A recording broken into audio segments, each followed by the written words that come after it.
Hi class, we are looking at chapter 4. Let me fix my camera here for a minute. Looking at chapter 4 of sensation and perception. It's an interesting chapter. You'll see me glancing over here. I'm just looking at my notes. So I want to make sure that I introduce you to some topics that I think are particularly interesting. The text is the beginning is a little bit dry as it goes over just kind of the history of psychophysics. Certainly, defines what sensation or perception is. Sensory adaptation, which is this is the hallmark of this. We make adaptations to the way we perceive the world based off of our sensations. So our senses being the five senses, and we make adaptations to it as their environment changes. For example, when you walk into a theater, maybe you've come in late. Many times I'm coming in late, and what you'll notice is that it's dark and you can't see anything, but soon your eyes adjust to that darkness and you're able to navigate down to your seat. That's that sensory adaptation that they're talking about. Move through and see what else we've got here. Transduction is a key term. That's where physical stimuli is turned into neural energy, and it goes to all parts of the brain. Transduction occurs in all of our senses. It's how that information is transferred into our brain for us to be able to make sense of it. The field of psychophysics studies how people perceive physical stimuli. There's some different components, some terms that are kind of interesting. Absolute threshold, the lowest intensity level that a person can detect half of the time. For example, a person can see a candle from 30 miles away, but not necessarily in the dark, of course, but not necessarily from 31 miles away. So that's the absolute threshold. Signal detection, matter not only of intensity, but also decision making. So what do we do when we see a car coming at us with lights? Our brain has to take in that information. It's really quite amazing, actually. Takes in that information, transduction occurs, then I've got to figure out, okay, there's a light coming at me, what do I do? And so this is that process that occurs. Just a noticeable difference by Ernst Weber in 1834. I've got a video clip there that kind of illustrates it, and the video clip does a better job than any of the material that I've put online. In fact, I think it does a better job than the text as well. Kind of illustrating that just notable difference with the volume going up and the volume going down. Just when you notice it's rising, and it's really almost imperceptible as you're going from, say, you've got a car stair that goes from 1 to 50. It's imperceptible from 1 to 2, but pretty soon when you maybe hit like 20 to 22, then it's noticeable. That's what they're referring to there. Let's see what else we've got, guys. Perceptual set, culturally bound. It is interesting.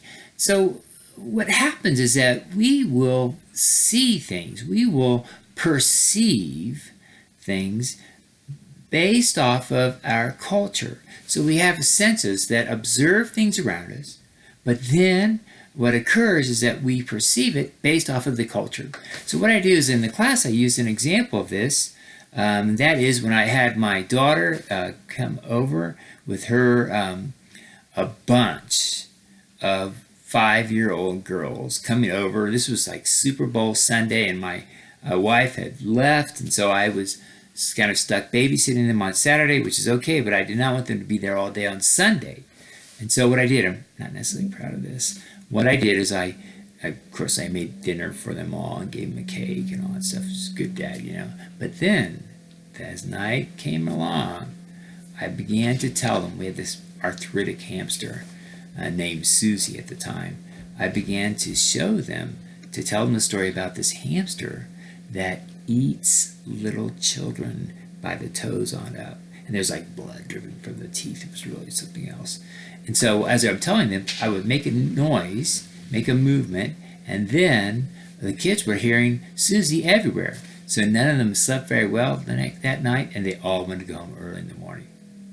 Not proud of that, but I got to see my Super Bowl Sunday.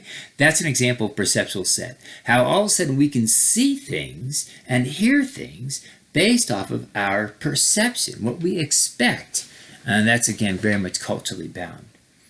It is a very interesting chapter. Again, it goes over all of the components of vision.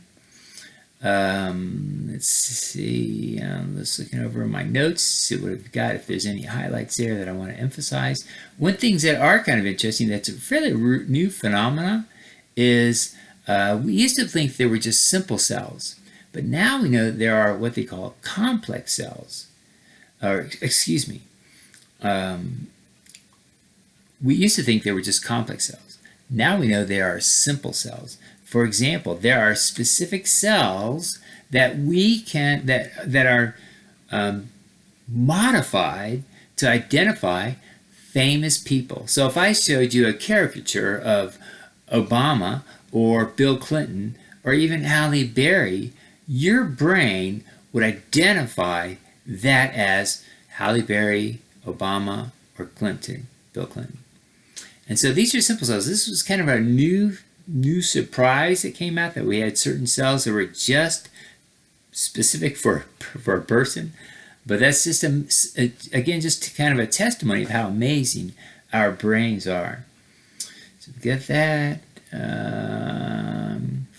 We talk about color deficiencies. There are monochromatics. And those are individuals that that cannot see any colors. They see things in black and gray. About 10 people in a million fall in that category. They were actually very helpful during Vietnam War, because they were able to see through jungles. They could distinguish where there were encampments because they weren't distracted by all the greens and everything else. They could see it right away. Then there are dichromatics, and those are individuals that are usually they have have difficulty seeing blue greens, red greens, blue yellows, red greens. Those are the particular ones that they have trouble with, and they're while they certainly make up a minority, they're nowhere near that monochromatic group of people. In fact, I'm dichromatic, so it's always kind of interesting to me. And then there are, and this is new in the text, is there are superseers. And so we have, there's 3 cones that make up our vision, our color vision. Superseers have 4 kinds of cones. They make up less than 1% of society, and it's pretty amazing that they're out there, because they're seeing stuff that we cannot see. So we've got, again, the trichromatic theory, the opponent process theory that they discuss in the text, perceiving motion. I've got a little film clip of The Aviator and Howard Hughes. And so what I wanted to really illustrate with there is when Howard Hughes put this together, he had to do things really, really in an enormous scale. He spent a fortune doing this. And what he found is that he made these planes that were really fast, but in the blue skies without a background, you couldn't tell how fast they were going. So what he did is he had to hire a meteorologist, and he waited for clouds to come up there. And you'll see that little brief video clip. I put that on there as a tribute to the people. I mean, people died making that film to show, to demonstrate how fast this dogfight was as they fought this blimp. Let's see. Depth perception. A lot of the text does deal with vision. That is our major, when we look at our brains, that's a major component of our brain is associated with vision. Size constancy. Interesting, there's some phenomena too. Looking at Gestalt psychologist, seeing things as a whole. You'll see some pictures there that are missing. And what we find is that, in fact, I can have a letter to you with missed letters and words, and you'll be able to read it just fine. That's just our ability to see things. It's the way our brain functions. We see things as a whole. In fact, it's also diagnostic when I'm testing somebody if they're not able to see things as a whole. That's very, very insightful.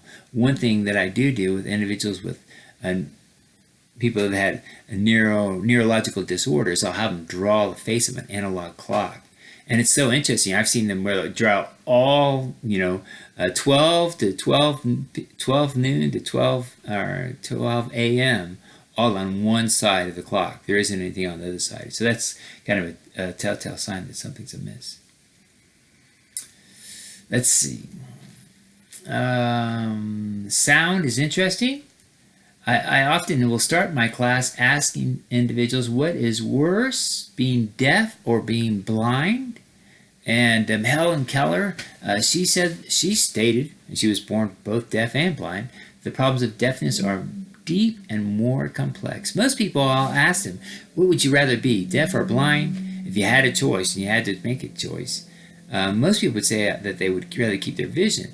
But interestingly enough is that what we find is that from a socioeconomic standpoint, those individuals that are blind are going to do much better financially than somebody who is deaf. And when you think about it, we're a very verbal society. So if you can communicate, that solves a lot of your problems. If you're not able to communicate, real challenges in being successful. Let's see what else we've got.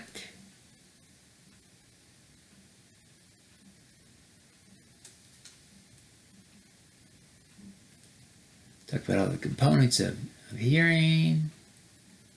Here, Heather Whitestone, Miss America 1995. She was the first deaf Miss America. And she was actually criticized because she, in the deaf community, she was speaking instead of and reading lips instead of using sign language. She, by the way, has recently had, well, actually not that recently, it's probably about 10 years ago now, had a basilar membrane implant. And that means that inside the cochlea of your inner ear, there's a basilar membrane implant. And that was replaced for her, her basilar membrane was replaced with an implant. And she said the first sound she heard was her baby crying. It was the most beautiful sound she had ever heard. So it's kind of interesting to see that. Let's see, just going down. Bodily senses. Skin, of course, is very interesting. Largest contact surface of any sensory input. Largest organ of your body. Touch. Pain, a very important component. Very important component. Without pain, you're probably not going to have a very long life because you're not aware of damage to your tissues or anything else.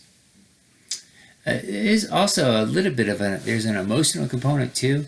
We look at phantom limb pain, and when I've had clients that have come in that have lost an arm or lost a leg, and they have phantom limb pain, what I will have them do is I will have them, if you're looking in the mirror, of course you're seeing the exact opposite. And so say if I lost my right arm, when I look in the mirror, it's my left arm is where my right arm should be.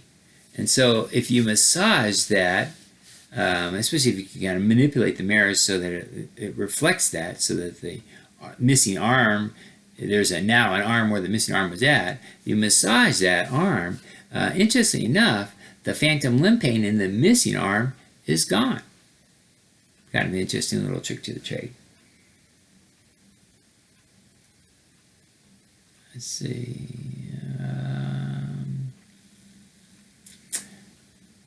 Another point that I want to mention too is endorphins. These are natural painkillers. In the same light, when you see somebody who's been bit by a shark. I grew up in Miami, Florida, and tourists are always coming out there, and every year somebody loses a leg or loses an arm, and we know it's going to happen.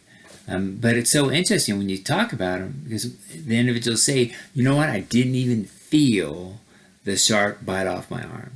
Well, what happens is those are endorphins that are released that prevent that pain from occurring. It's kind of an interesting way that nature is made for us to not experience pain immediately. So you experience it afterwards, but at the moment you don't experience it, and that's because of endorphins.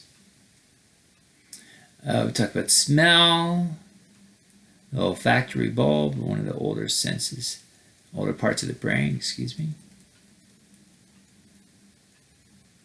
Taste, again, kind of interesting. We have the ridges on our tongue. There's about 10,000 taste buds that are there. And what's kind of interesting, I always think is to me, it's kind of interesting, is that you lose all the cells in your tongue every 2 weeks. And so I know my granddaughters want to drink from my glass. I'm thinking, I wonder how many cells are going to go into that drink, So I'm not always so willing. It's kind of not always so willing to share my drink with them. The last part, which is so cool, is synesthesia. Synesthesia occurs when a person experiences sensations in one sense, when a different sense is stimulated. So, for example, you might hear a flat C and have a taste. Or you might see a bird jumping, like a little video clip we've got here, and it makes a sound.